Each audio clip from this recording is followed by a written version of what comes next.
الرجيم. بسم الله الرحمن الرحيم. اللهم إني أدعوك كما أمرتني فاستجب لي كما وعدتني إنك لا تخلف الميعاد. اللهم إني أسألك برحمتك التي وسعت كل شيء وبقوتك التي قهرت بها كل شيء وخضع لها كل شيء وذل لها كل شيء وبجبروتك التي غلبت بها كل شيء وبعزتك التي لا يقوم لها شيء وبعظمتك التي ملأت كل شيء وبسلطانك الذي على كل شيء وبوجهك الباقي بعد فناء كل شيء وبأسمائك التي ملأت أركان كل شيء وبعلمك الذي أحاط بكل شيء وبنور وجهك الذي أضاء له كل شيء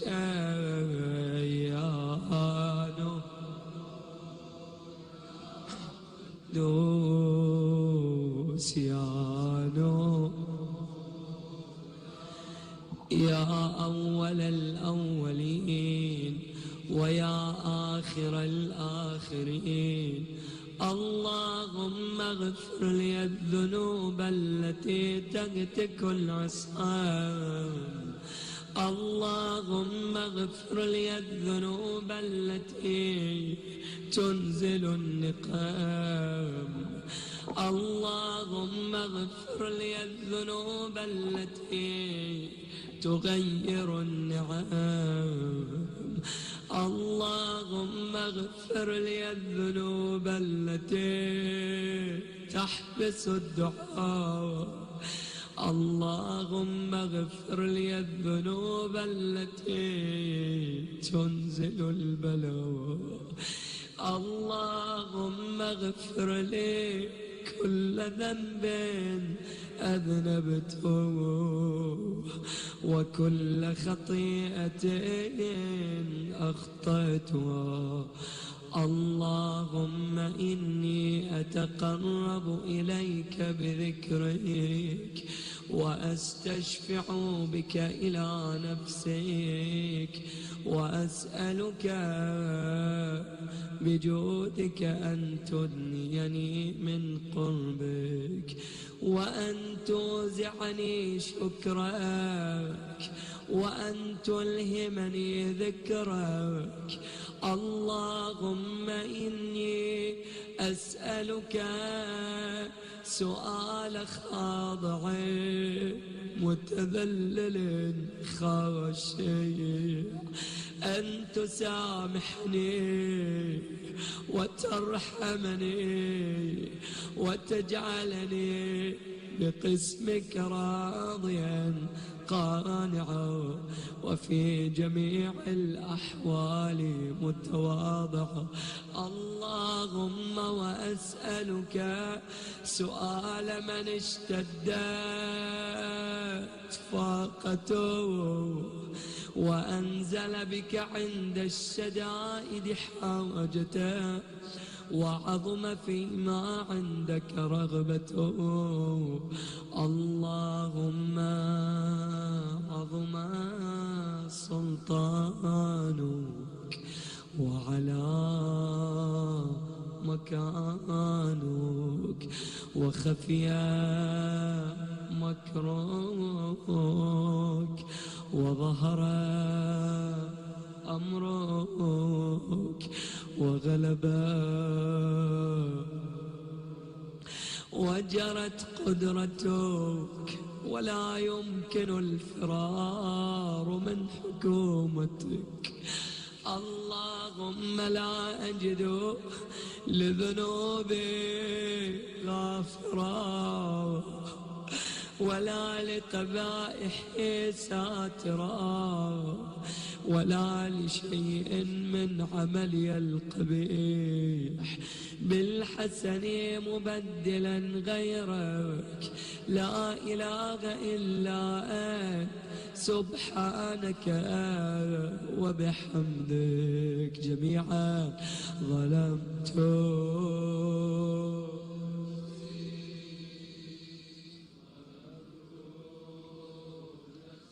وتجرأت بجهلي وسكنت إلى قديم ذكرك لي ومنك علي.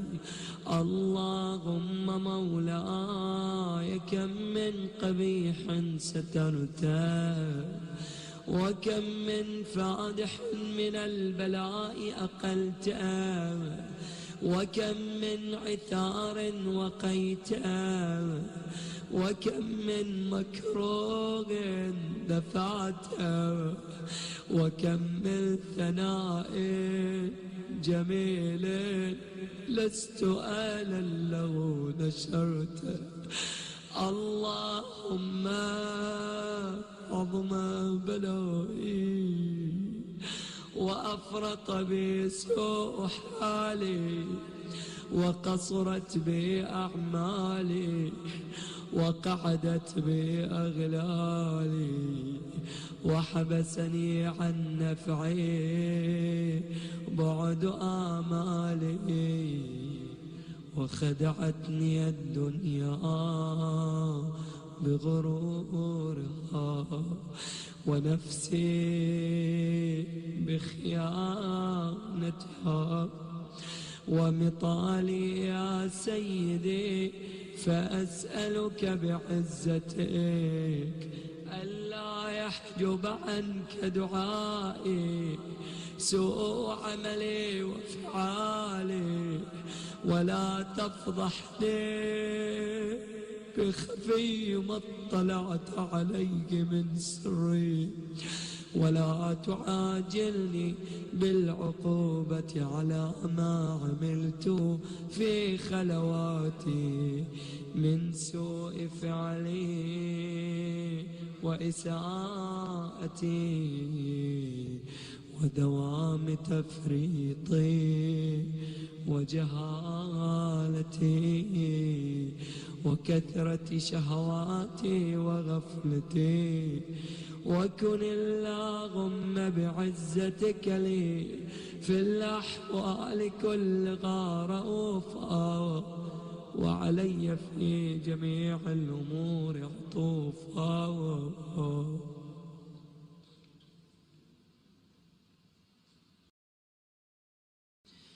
إلهي وربي من لي غيرك أسأله كشف ضري والنظر في أمري.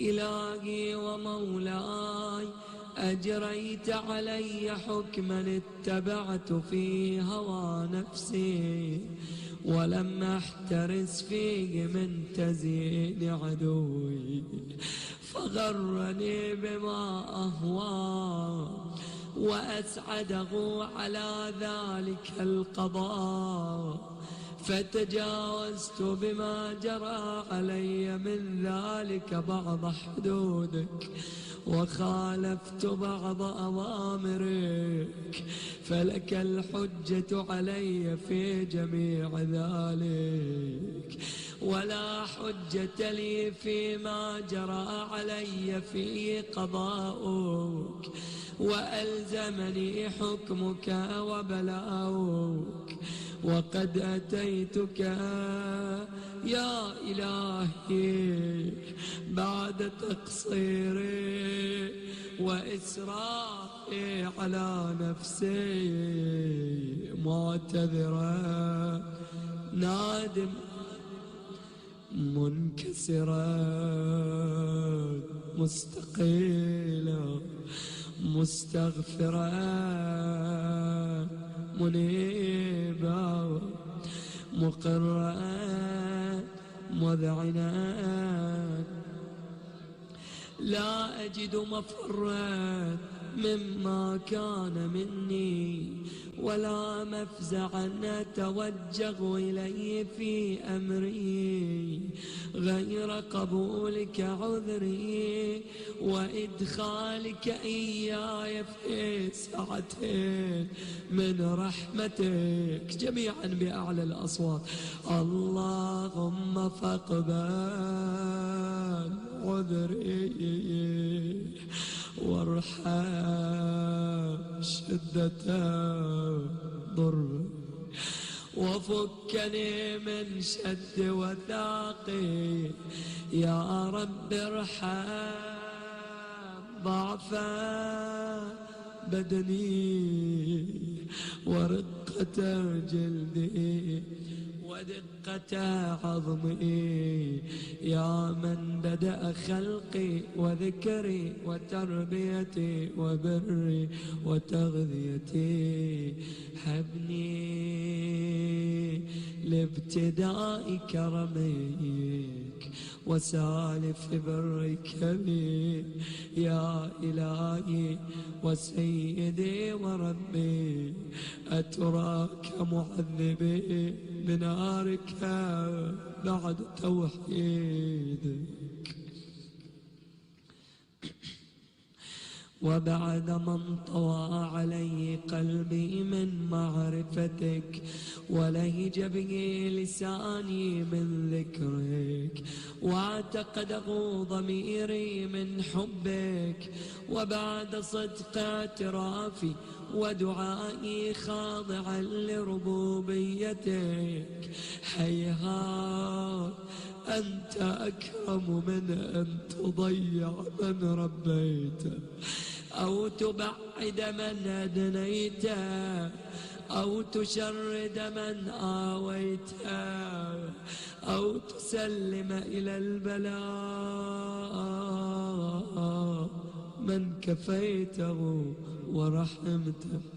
وليت شعري يا سيدي وإلهي ومولاي أتسلط النار على وجوه خرت لعظمتك ساجدا، وعلى ألسن نطقت بتوحيدك صادقا، وبشكرك مادحا، وعلى قلوب اعترفت بإلهيتك محققا، وعلى ضمائر حوات من العلم بك حتى صارت خاشعة، وعلى جوارح سعت إلى أوطان تعبدك طائعة، وأشارت باستغفارك مذعنا،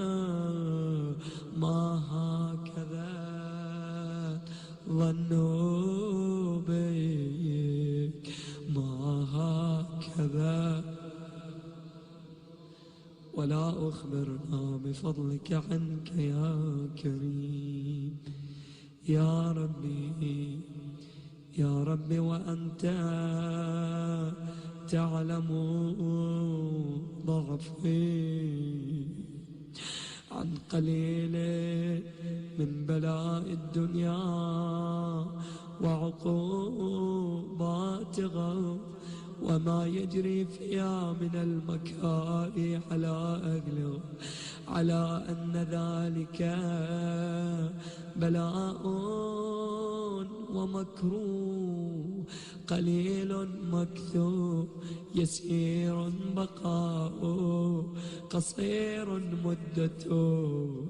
فكيف احتمالي لبلاء الآخرة وجليل وقوع المكاره فيها وهو بلاء تطول مدته ويدوم مقامه ولا يخفف عن أهله، لأنه لا يكون إلا عن غضبك وانتقامك وسخطك، وهذا ما لا تقوم له السماوات والأرض.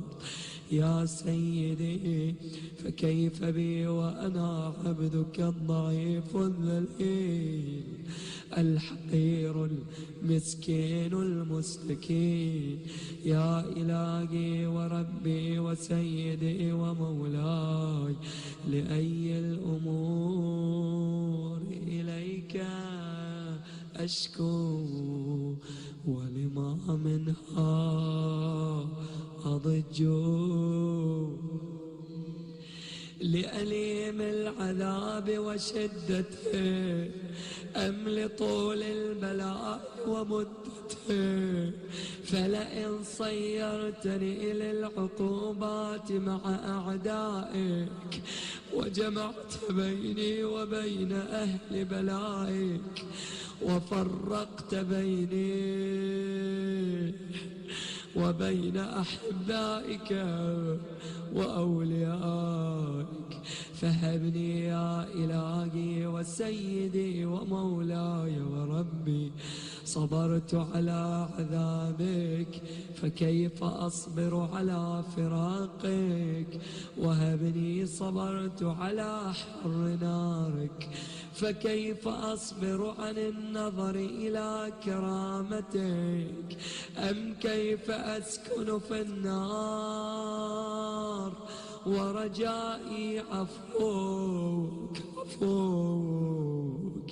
فبعزتك يا سيدي ومولاي أقسم صادقا، لئن تركتني ناطقا لأضجن إليك بين أهلها ضجيج الآملين، ولأصرخن إليك صراخ المستصرخين، ولأبكين عليك بكاء الفاقدين، ولأنادينك أين كنت يا ولي المؤمنين، يا غاية آمال عارفين. ضجوا إلى الله يا غياث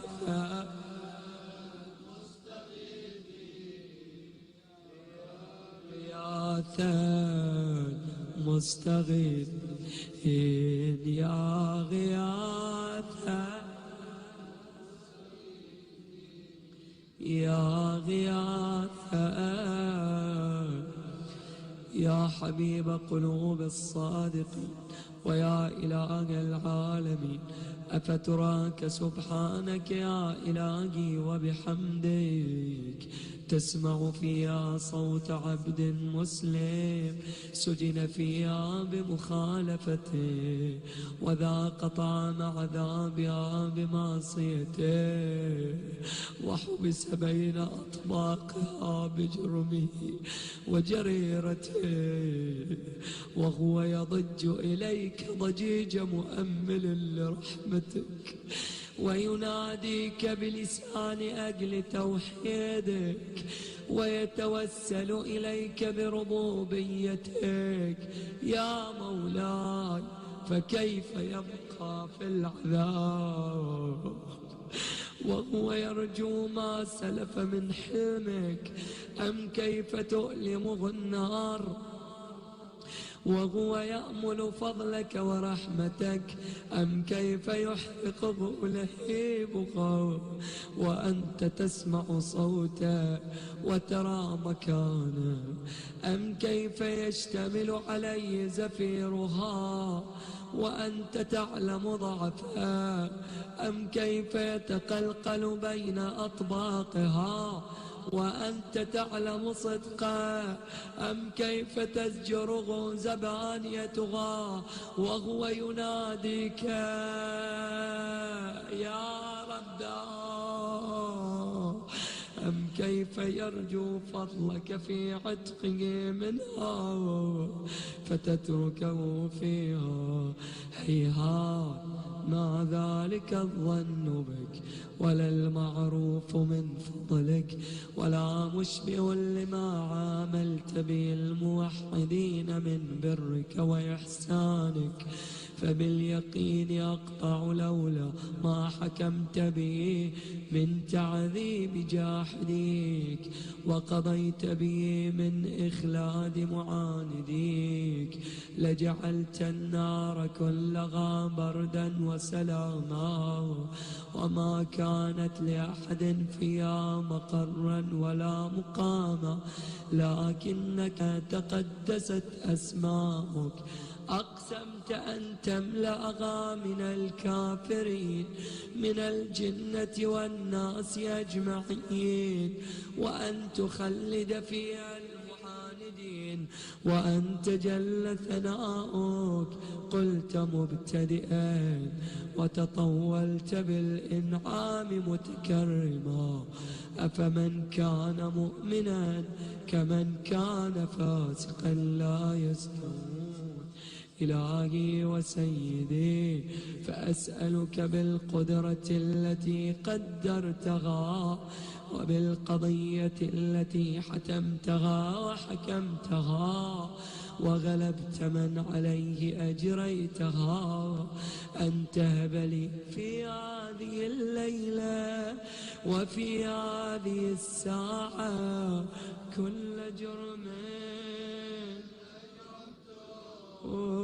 وكل ذنب وكل قبيح أسرته وكل جهل عملته كتمته أو أعلنته أخفيته أو أظهرته، وكل سيئة أمرت بإثباتها الكرام الكاتبين الذين وكلتهم بحفظ ما يكون مني وجعلتهم شهودا علي مع جوارحي، وكنت أنت الرقيب علي من ورائهم والشاهد لما خفي عنهم، وبرحمتك أخفيته وبفضلك سترته، وأن توفر حظي من كل خير تنزله أو إحسان تفضله أو بر تنشره أو رزق تبسطه أو رزق تبسطه أو ذنب تغفره أو خطأ تستره، جميعا بأعلى الأصوات يا ربي يا رب يا إلهي وسيدي ومولاي ومالك رقي، يا من بيده ناصيتي، يا عليما بضري ومسكنتي، يا خبيرا بفقري وفاقتي، يا رب يا أسألك بحقك وقدسك وأعظم صفاتك وأسمائك أن تجعل أوقاتي في الليل والنهار بذكرك معمورا وبخدمتك موصولا وأعمالي عندك مقبولة. مقبولة، حتى تكون أعمالي وأورادي كلها وردا واحدا، وحالي في خدمتك سرمدا. يا سيدي يا من علي معولي، يا من إليه شكوت أحوالي، يا ربي يا قو على خدمتك جوارحي، واشدد على العزيمة جوانحي، وهب لي الجد في خشيتك والدوام في الاتصال بخدمتك، حتى أسرح إليك في ميادين السابقين، وأسرع إليك في المبادرين، وأشتاق إلى قربك في المشتاقين، وأدنو منك دنو المخلصين، وأخافك مخافة الموقنين، وأجتمع في جوارك مع المؤمنين. اللهم ومن أرادني بسوء فأرده، ومن كادني فكده، واجعلني من أحسن عبيدك نصيبا عنك، وأقربهم منزلة منك، وأخصهم زلفة لديك، فإنه لا ينال ذلك إلا بفضلك. وجد لي بجودك، وعطف علي بمجدك، واحفظني برحمتك، واجعل لساني بذكرك لهجا، وقلبي بحبك متيما، ومن علي بحسن إجابتك، وأقلني عثرتي واغفر زلتي، فإنك قضيت على عبادك بعبادتك، وأمرتهم بدعائك، وضمنت لهم الإجابة. فإليك يا ربي نصبت وجهي، وإليك يا ربي مددت يدي، فبعزتك استجب لي دعائي، وبلغني مناي، ولا تقطع من فضلك، واكفني شر الجن والإنس من أعدائي يا سريعا، يا اغفر لمن لا يملك إلا الدعاء، فإنك فعال لما تشاء. يا من اسمه دواء، وذكره شفاء، وطاعته غنى، ارحم من رأس مالك الرجاء، وسلاحه البكاء. يا سابغ النعم، يا دافع النقم، يا نور المستوحشين في الظلم، يا عالما لا يعلم. صل على محمد وآل محمد، وافعل بما أنت أهله. وصلى الله على رسوله، وصلى الله على رسوله والأئمة الميامين من أهله، وسلم تسليما كثيرا. أحد المؤمنين يسألكم بالدعاء له في قضاء حاجة، وهناك محتاجة مريضة محتاجة إلى دعائكم. اللهم اقض حاجة محتاج، واللهم شافي هذه المريضة بشفائك، وعافيها من بلائك، وشافي جميع مرضى المؤمنين والمؤمنات. رحم الله من صلى على محمد وآل محمد.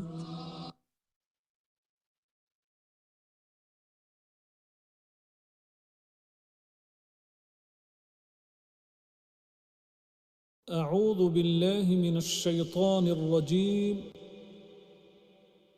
بسم الله الرحمن الرحيم اقرأ باسم ربك الذي خلق خلق الإنسان من علق اقرأ وربك الأكرم الذي علم بالقلم علم الإنسان ما لم يعلم كلا إن الإنسان ليطغى أن رآه استغنى إن إلى ربك الرجعى أرأيت الذي ينهى عبدا إذا صلى أرأيت إن كان على الهدى أو أمر بالتقوى أرأيت إن كذب وتولى ألم يعلم بأن الله يرى كلا لئن لم ينته لنسفعا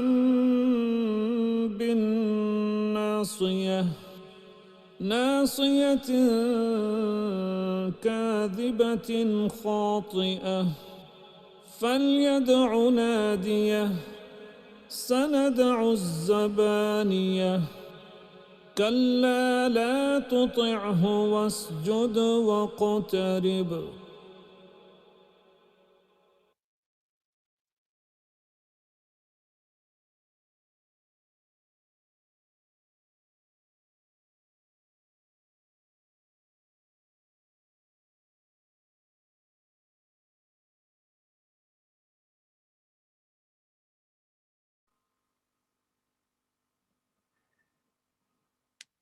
أعوذ بالله من الشيطان الرجيم بسم الله الرحمن الرحيم الحمد لله رب العالمين والصلاة والسلام على أشرف الأنبياء والمرسلين سيدنا ومولانا أبي القاسم المصطفى محمد اللهم صل على محمد وآل محمد.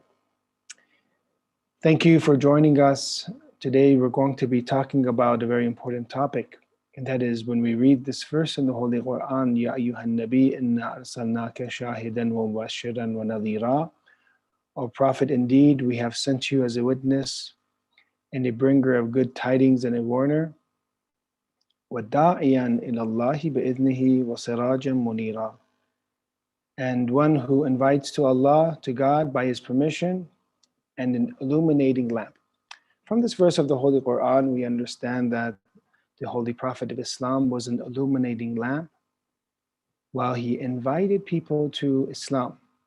And we understand that Islam is a religion that when someone is invited to, you're inviting them to become alive again, to what gives them life. And many that have faced and have lived a life that without religion, without God, they will testify that they were dead before, and that after coming to Islam and after coming to religion and understanding God, that they have become alive again because they have found why they have been created for, and that through God and through the light of guidance, they are given life, spiritual life. So not only is the Holy Prophet of Islam an inviter to such a call, a logical, a complete way of life, but also the Imams are. And in Ziyarat al-Jama'a, we read, As-salamu ala al-a'immatu du'a, peace be upon the Imams, the callers. So dua in Arabic is the plural of da'i, which is the title of the Prophet of Islam, or the attribute of the Prophet of Islam in the Quran. So the Imams of Ahlul Bayt, the successors, are also inviters and also callers to Islam. But what is our obligation during the time of occultation? When we are waiting for Imam Mahdi, should we just be waiting for him to come?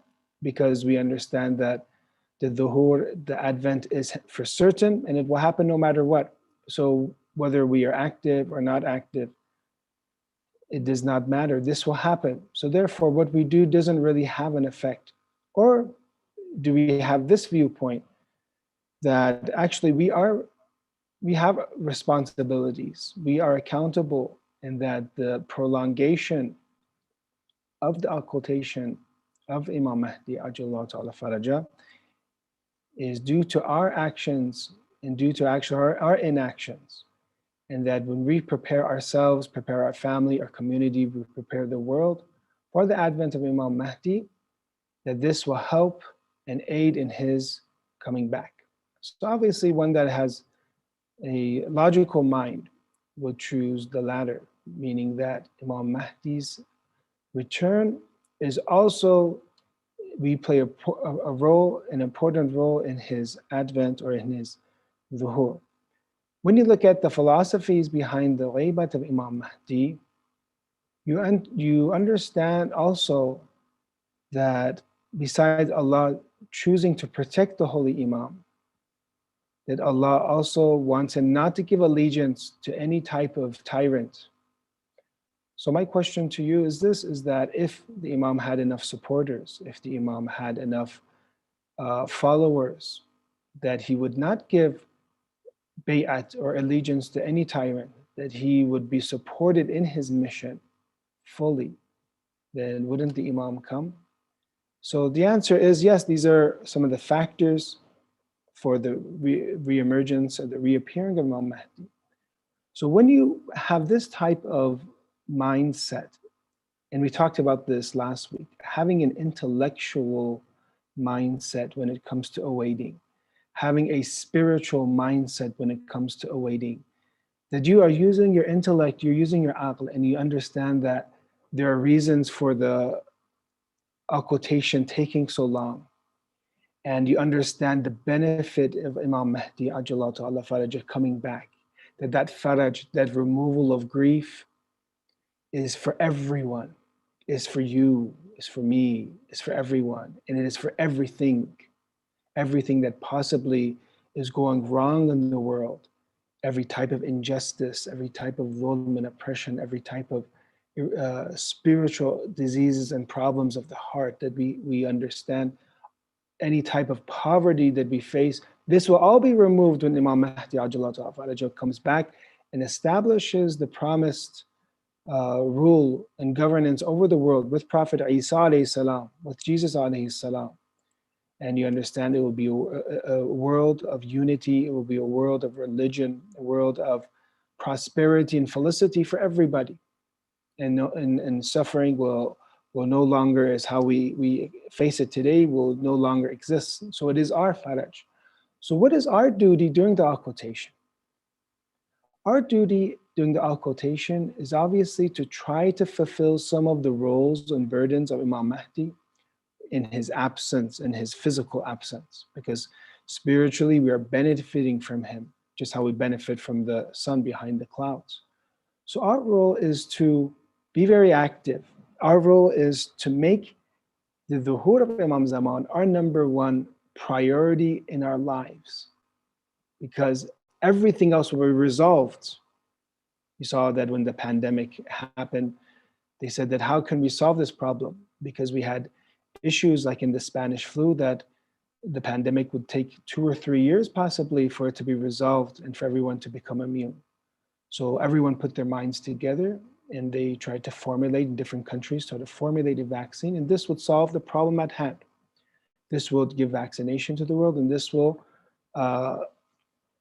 make shorter the length of this pandemic, of these problems that we have.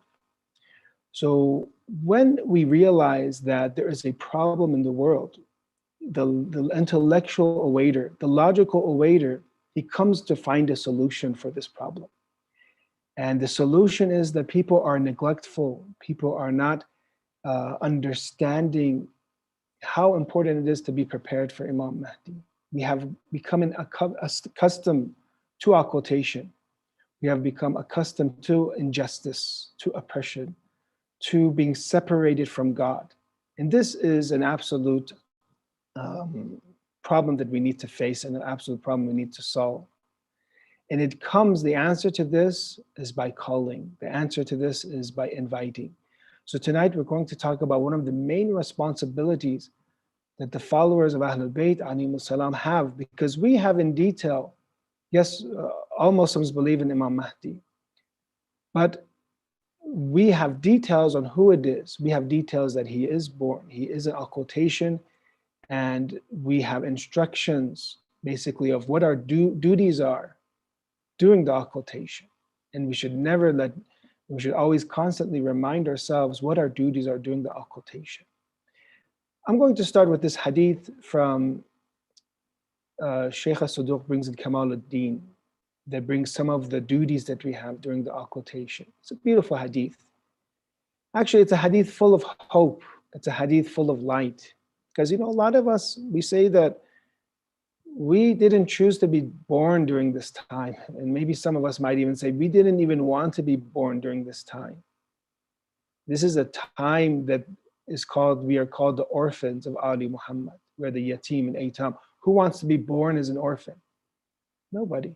They want to have their father, their spiritual father, there present. They want to benefit from their knowledge. We want to benefit from the knowledge of the Prophet, from the knowledge of the Prophet's successors. We want to be next to him. We want to see him. We want to love him. And we want the Prophet of Islam and the Imams to stroke our heads with a gentle stroke of guidance, of grace, we could say.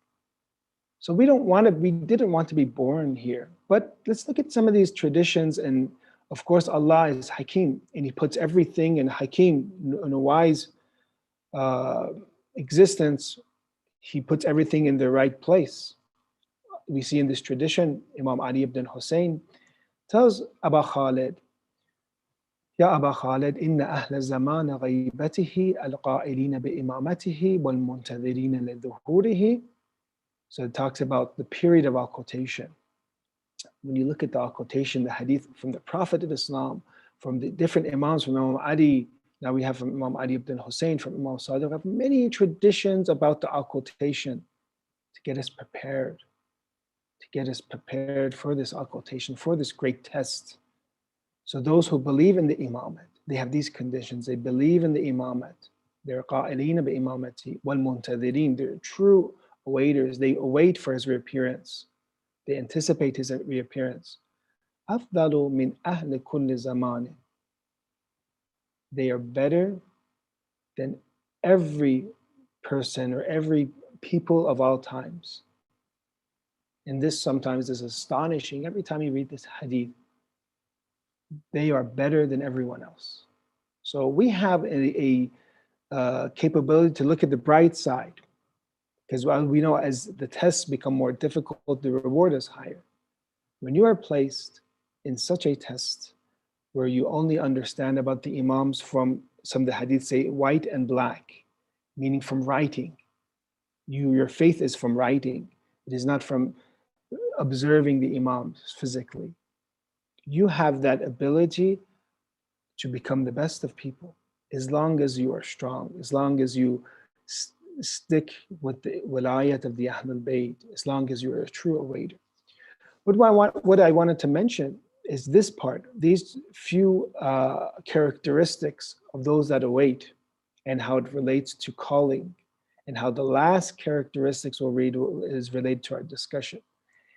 It says, why are they better than everyone else? It says, لأن الله تبارك وتعالى أعطاهم من العقول والأفهام والمعرفة. Because Allah has given them intellect, has given them understanding, and has given them cognition. Ma'rifah, you could say, is different than knowledge. There's differences of opinion, but ma'rifah, you could say, is detailed knowledge. It is a knowledge, we could maybe even say that these three things go back to all types of knowledges and all types of understandings that we have. Either it's acquired knowledge, learned knowledge, or it's knowledge by presence and knowledge of the soul, and knowledge that we gain from something from our heart, from our soul. Like, for example, and we said this repetitively, this type of knowledge that we have is spiritual knowledge, a knowledge of light, that we understand things how they are. Like you understand God and you connect to God. But this isn't for everyone. This is a type of knowledge that a person has to remove their barriers. because God is existing, but there are those that have seen God. They witness God, as Imam Ali alayhi salam mentioned in Hadith. They have a tawheed, a shuhudi, they witness God. In the same way, we also witness Imam Mahdi, Imam Zaman, we witness realities in this world with the spirit, because the Imams are a great source of attraction. Look at Surah Al-Qadr, for example. When you see that Bismillah ar-Rahman ar-Rahim, inna anzalnahu fi laylatil qadr wa ma adraka ma laylatul qadr, then he's talk about tanazzul. The Quran says tanazzul, fi'lul mudari', the present or future tense. Tanazzalul malaika, all of the angels, and those that are aware with Arabic, alif lam with plural, with jam, means all. It means ifadatul umum, it incorporates everything, all the angels. Tanazzalul malaika, all the angels descend. And where do they descend? It's fi'l al-mudari, every year. Every year, all the angels descend. Where? Where do they go? Obviously, during the time of the Prophet of Islam, it descended upon the Prophet of Islam, all the angels. Then where do all the angels go? And you know, the Imams of Ahlul Bayt talk about this surah, that this is the surah of the Ahlul Bayt, that the Prophet of Islam says, this is my surah, and tells Imam Ali, after me, this will be your surah, this will be your chapter. Then it'll be the chapter of Imam Hassan, Imam Hussein. So when all the angels in the night of Qadr descend upon Imam Mahdi, and he is the Imam of the age, it shows that the Imam has, in the metaphysical world, is an absolute source of attraction in this world. Absolute source of attraction, that all the angels descend upon him. So therefore, we can also witness with our hearts, with a pure heart, this presence of Imam Mahdi. But it takes just how you have to work. It's something that we have to work for, and you gain taqwa, you gain piety, you stop sinning, you avoid sins, and you avoid other things. And then your heart becomes attached to Imam Mahdi. You start to witness and starts to see things throughout the day, and you're less neglectful. So these things, it's very beautiful. Then this is, maybe we could say what this hadith is saying at the end. It says, ما صارت به الغيبة عندهم بمنزلة المشاهدة. It says their status, these people that have been giving these three things, intellect, afham, understanding, ma'rifah, and we can say all types of knowledge, either spiritual knowledge, intellectual knowledge, this type of connection that you're unraveling the unknown. All of them, it says, for them, occultation would be the same as presence. Occultation for them is the same as presence. They won't be misguided during the occultation. They won't be like that yatim. They will be orphans, obviously, but they won't be that one that will be lost. We have yatims, you know, orphans that later on became marja taqlid, that became the highest and most knowledgeable of people. Sometimes you think that you know, you have to necessarily send your kids to the best school, you have to work on them so hard. These are true things, but that end result is up to God. And some, they'll have nobody to teach them, nobody, and then they'll become a, mashallah, marja taqlid. So such a person, an orphan that has given these conditions of knowledge, understanding, and ma'rifah and cognition, for them, occultation and ghaibat, occultation and presence and mushahid is the same. Meaning that they, you could say in one way, that for them, the trials of the occultation, their belief in Imam Mahdi will not be lower. For them, it's as if Imam Mahdi is present, just like a Shia that believed in Imam Sadiq during the time of Imam Sadiq, believed in their Imam and followed them and followed their instructions. A believer at the same time during the time of Imam Mahdi will also behave the same way. Or you could say for them, they witness the Imam and they spiritually, they connect with the Imam, and the Imam might be, you know, the Imam is somewhere else, but they are connecting to the Imam. They're always thinking of them, where is my Imam? What is he doing right now? And they speak to him and they talk to him, and they have a relationship, spiritual relationship with the Imam of the age. But what I said all this hadith for this part, and this is the part that we're talking about. It is after the hadith continues and says more attributes, أولئك المخلصون حقا وشيعتنا صدقا وَدُعَاتُ إِلَى دِينِ اللَّهِ عَزَّ وَجَلَّ سِرًّا وَجَهْرًا. And they are the people, they have these next three characteristics. They are sincere. They have sincerity. They are true Shia. They follow all the instructions of the Ahlul Bayt. They are true Shia. Then it says this at the end. So one part was understanding, one part was about action, you could say. Sincerity is an intention, and it is an action, obviously. Intention is also an action. A part of an action at least. وَحَقًّا وَشِيَعَتَنَا صِدْقًا. And they are true Shias. They do this. وَدُعَاتُ إِلَىٰ دِينِ اللَّهِ عَزَّ وَجَلَّ سِرًّا وَجَهْرًا. They call people to the religion of Allah openly and secretly. After you are aware and God gives you more ma'rifat of Imam, more ma'rifat, and you understand how important the faraj of Sahib al-Zaman is, and you are a true Shia, what does this true Shia do now? Does he sleep all the time? He just worships all the time? Or is he active? Does he wake up and cause others to wake up? He wakes up himself and shakes others. He is an awakener, spiritual awakener. You've seen some of our ulama, they shook the entire world with their presence. They awakened the entire world, their nation and the entire world. They were at odds with the entire world, and this wouldn't stop them from the intentions that they had, from the plan that they had, from the goals that they had, and their responsibilities. Brothers and sisters, when you reach higher levels of spirituality, you begin day and night wondering where your Imam is and how I can bring him back. All your intentions will be calling others to Imam Mahdi directly, and also his goals. This is the person that intellectually awaits for Imam Mahdi. When he works for Imam Mahdi, he goes to work for Imam Mahdi. He's a student for Imam Mahdi. He is a servant. He is our master. We want to bring him back. We are his servant.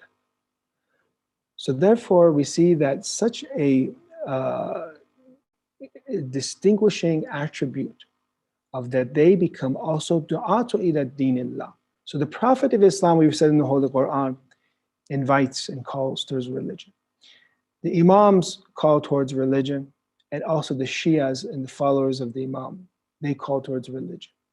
So how can we do this? How can we truly call people and be, we could say, good propagators, or good inviters, or good callers of Islam? How can we do this during the time of the occultation? First of all, we have to know you're not only calling for the name of Imam Mahdi or inviting, you're calling people to his goals. And the final goal of his governance is the worship of God. So whenever you're inviting someone towards the worship of God, whenever you're inviting someone towards knowledge, whenever you're inviting someone towards justice, you've invited someone towards Imam Mahdi. So we're looking at his goals. So whenever you invite someone to Islam, because you could say Imam Mahdi is the manifestation of Islam. Whenever you invite someone to Islam, you're inviting towards Imam Mahdi. There are a few conditions for a person that is a true propagator, and I'm not saying I am one of the worst propagators, and I don't have all the conditions, but I like you, I feel responsible, and I see that, I have to do this, so therefore I do it. In Ad-Din, we have a tradition from the Prophet. The first quality that a person that is going to call towards Imam Mahdi, the first quality is that they have knowledge of religion. You study yourself, you spend time. Even, I'm not saying that you have to be an encyclopedia of Islam, but whatever amount of knowledge you have, you're sure that it's the truth. You don't step above. Even if you're in the hawza, you know your limit, but you gain knowledge first. You have to gain something. You can't spread misinformation. So the first part is acquiring knowledge, but doesn't mean necessarily you have to know everything. Our teacher, Sheikh Ahmad al-Mushta'idi, he had this very interesting habit that he would tell his teacher, our ethics teacher, he would tell his students to teach. If you learn this one book, just one book, teach that book. If you learn this one hadith, teach that hadith. You acquire knowledge, but then you also teach it. So look at this hadith from narrated from the Prophet of Islam, Inna deen Allah lan yansuruhu illa man hatahu min jami'i jawanibih. No one can support the religion of Allah, the Exalted, except for one who is well versed in all its aspects. The goal is to be complete when it comes to religion. When it comes to, for example, jurisprudence, when it comes to aqaid, beliefs, when it comes to akhlaq and ethics, when it comes to understanding your time period that you live in, when it comes to having taqwa and acting upon your knowledge, you're complete. So this is the first step. If we want to aid Imam Mahdi, we have to at the same time spiritually and intellectually grow. We can't be part of the juhal, the ignorant. We have to take ourselves and move, I'm talking to myself, from ignorance to knowledge. That's the first step, knowledge. Spend time reading, spend time studying, spend time attending classes. And these will help you. You know, recently I started, for those interested, I started a theology class on Saturdays. It's at 8:30 in the morning.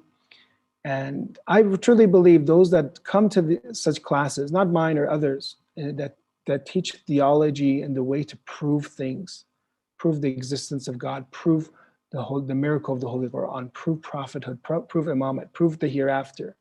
They will be so much farther ahead than others because they are convinced that they have solid proofs. They have knowledge, and now they can present these ideas and they can call people with wisdom. 2, reliance on the words of the Ahlul Bayt. When you want to invite people towards Islam, you're looking for light and nur. The Quran is nur. The speech of the Ahlul Bayt alayhim salam is nur. And if you just present to them in the right way, hadith of Ahlul Bayt and how beautiful it is and how it is a solution to the problems that they have, automatically people will follow. Look at this hadith from Ali ibn Musa al-Ridha alayhi salam. سمعت أبا الحسن الرضا يقول. When you have a hadith, it says سمعت, it has فعل الماضي, then it has فعل المضارع يقول. It means that he used to say, I heard Imam Ridha not say once, repetitively say. This is what it means in Arabic. Consistently say, رحم الله عبدا أحيا أمرنا. May Allah have mercy on anyone who revives our cause. And the narrator asks, فقلت له فكيف يحيي أمركم? How does he revive your cause? It says by this, يتعلم علومنا ويعلمها الناس. That he learns our sciences and teaches it to the people. And this is the sentence that I wanted to mention. فإن الناس لو علموا محاسن كلامنا لاتبعونا. And if people were to know the beauty of our speech, the goodness in our speech, they would follow us. Look at the sayings in Nahj al-Balagha. Look at the sayings of different hadith and the khutbahs we have for Tawheed, for the oneness of God. Look at khutbah fadakiyah, and look at how eloquent the speech of Ahlul Bayt alayhim salam is, and how it is a solution and a light for people's problems. So studying hadith, one of my recommendations to you, there's a good translation of Mizanul Hikmah. It's about a 10-volume book in Arabic about the hadith of Ahlul Bayt. Now it's translated as Scale of Wisdom. You can purchase this book or look on it online, Al-Islam. Whatever category you want. Actually, these hadith that I'm mentioning to you are from this book in the same order. They're from Scale of Wisdom. Look at these hadith and study the hadith and talk to people with hadith.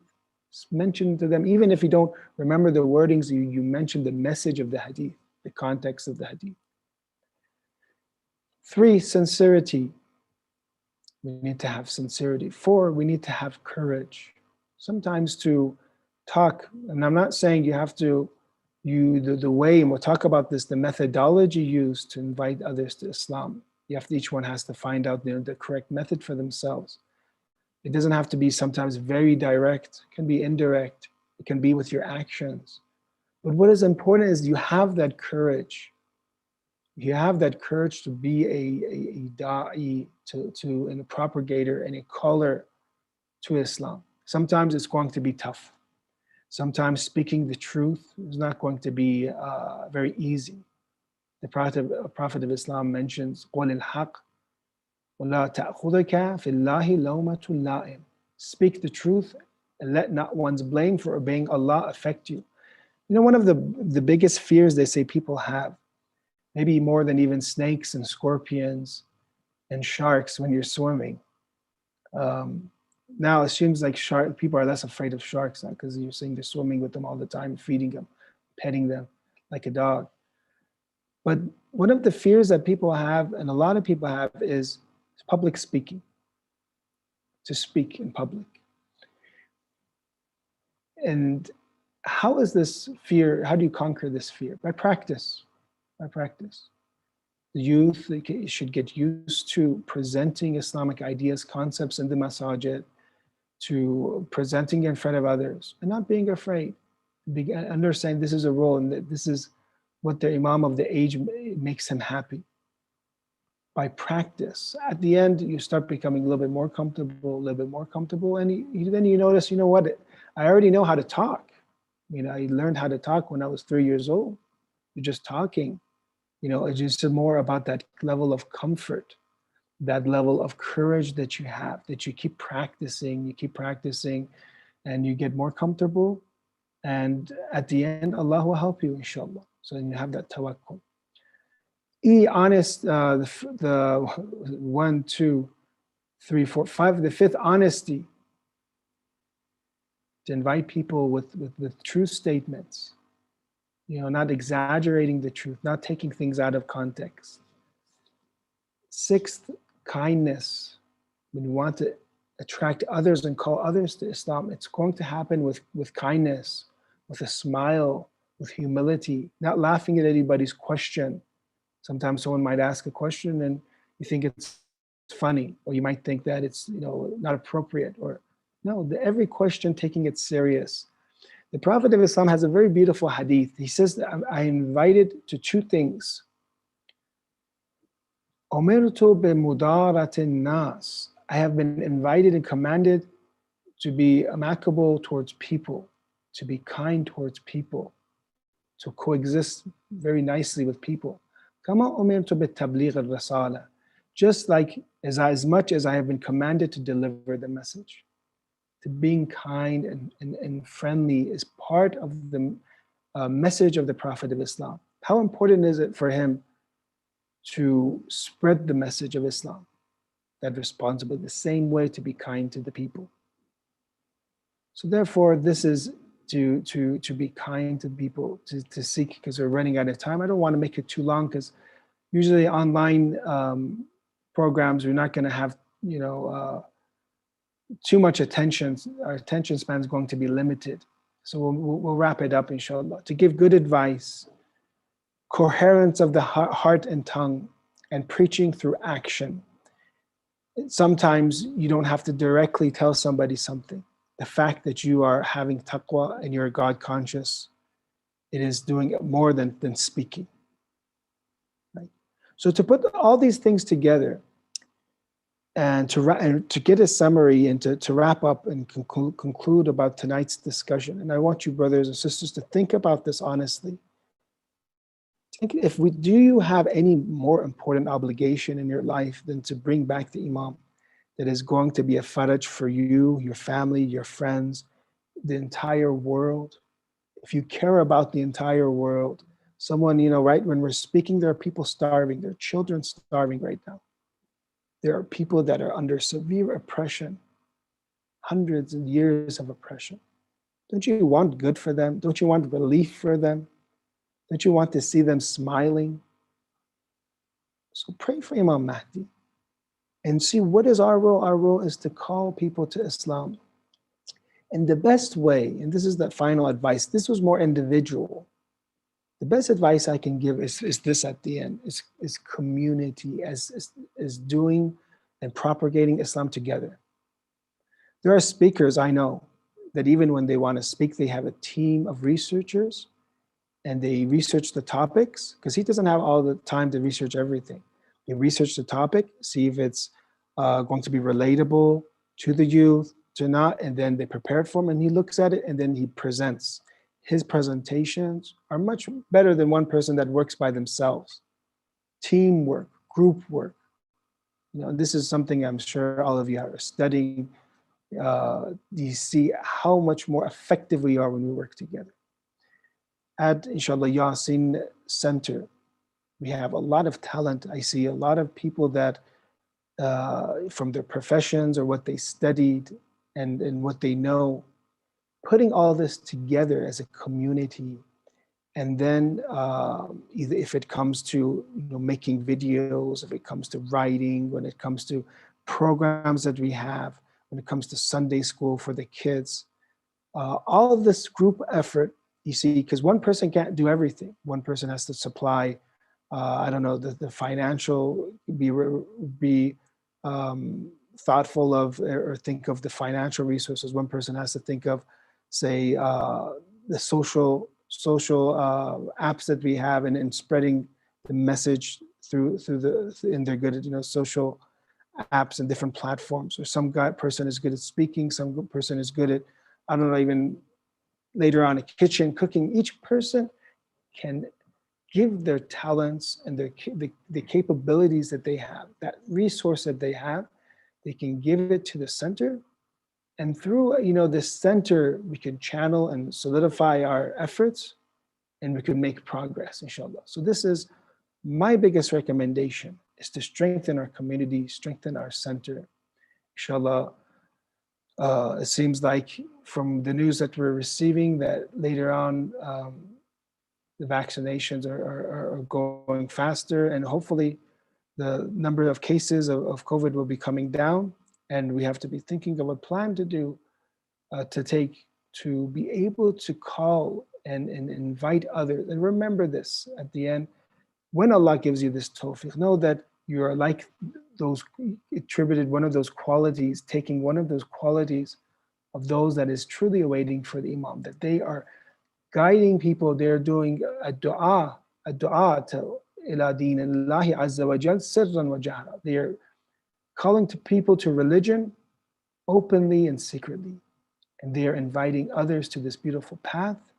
Inshallah, we can be of the true awaiters for Imam Mahdi, we can be of his true followers, inshallah, and may Allah expedite his return, inshallah. Wa sallallahu ala Sayyidina Muhammad wa ala ahli bayti tayyibin at-tahirin. Allahumma salli ala Muhammad wa ali Muhammad. Wassalamu alaikum wa rahmatullah.